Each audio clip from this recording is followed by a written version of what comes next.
Assalamualaikum warahmatullahi wabarakatuh. Halo teman-teman, kami dari kelompok 5. Perkenalkan, nama saya Jawabannya Pratama. Saya Kaila Alfidinia. Saya Syahsia Tuduya. Dan Muhammad Nabi. Dan ada satu rekan lagi yaitu Muhammad Fikri yang videonya akan menyusul karena sedang melakukan outing class. Di sini kita akan mempresentasikan artikel hasil kerja kami yaitu Calon Gubernur aja gondrong, masa kita nggak boleh? Rambut panjang atau gondrong seringkali dijadikan pilihan gaya bagi banyak orang karena idealismenya setiap individu berhak untuk mengekspresikan dirinya masing-masing tanpa diberikan batasan yang kaku dari pihak eksternal seperti instansi pendidikan atau tempat bekerja. Karena sejatinya penampilan seringkali dijadikan cerminan bagi pengekspresian tiap individu. Banyak pihak sekolah yang menerapkan aturan ini karena pada dasarnya untuk menerapkan sikap disiplin bagi siswa, sehingga ketika siswa berada pada lingkungan masyarakat, kelak dapat mengikuti aturan atau norma yang ada pada masyarakat. Selain sekolah, banyak juga institusi yang melarang penampilan gaya rambut panjang dikarenakan untuk menjaga citra atau memastikan bahwa setiap anggotanya memiliki penampilan yang seragam. Tidak sedikit pula orang yang merasa peraturan ini ketat karena mungkin tidak mau diberikan batasan yang kaku. Namun pada dasarnya tetap peraturan ini diciptakan hanya untuk menumbuhkan rasa disiplin bagi setiap orang. Di sisi lain, tokoh publik seperti Ono Surono yang merupakan calon gubernur dari PDI Perjuangan memilih gaya rambut panjang dikarenakan ia tidak lagi diikat oleh aturan yang ketat atau dalam arti lain ia bukan lagi seorang siswa. Karena pada dasarnya ketika kita sudah berada pada masyarakat, kita tidak lagi diikat oleh aturan yang ketat dan memiliki lebih banyak ruang untuk mengekspresikan diri. Jadi dapat kita simpulkan bahwa kebebasan yang dimiliki tokoh publik seperti Ono Surono ini menunjukkan bahwa penampilan ini tidak diikat oleh aturan apapun dan bergantung pada konteks dan tempat kita berada.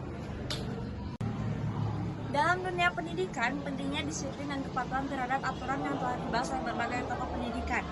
Menurut UKM, sekolah berfungsi sebagai sosial yang mengajarkan norma dan aturan sosial. Karena pendidikan mengajarkan siswa untuk menghormati dan memahami batasan-batasan yang diperlukan untuk menjaga ketertiban dalam masyarakat.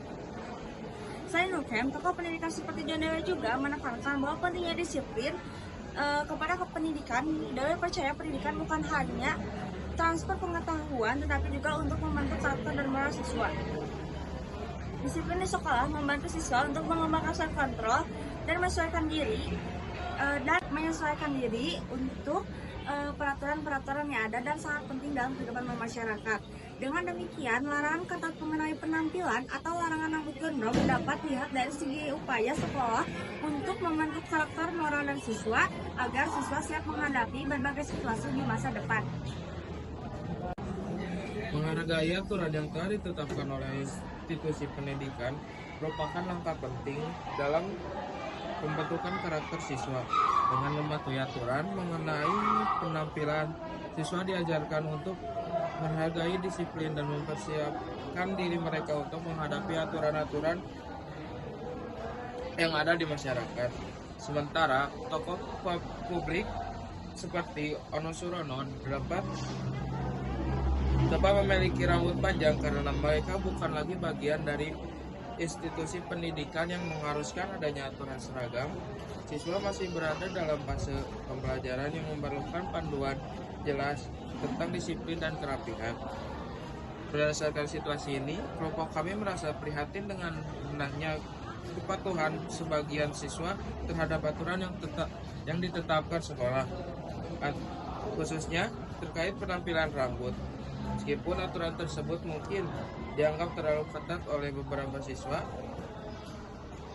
penting untuk diingat bahwa disiplin adalah fondasi yang mendukung keberhasilan di lingkungan formal, seperti di sekolah. Kami melihat bahwa pendekatan yang hanya mengandalkan razia dan sanksi belum cukup efektif dalam menyadarkan siswa dan pentingnya disiplin. Well, Pendidikan mengenai kedisiplinan juga tidak hanya diintegrasikan di dalam peraturan, tetapi harus juga diterapkan dalam kurikulum dan juga pendidikan karakter.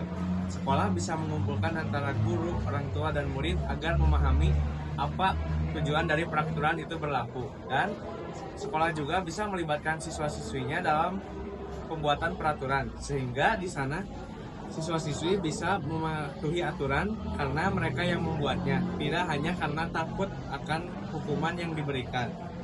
Karena apapun itu anjing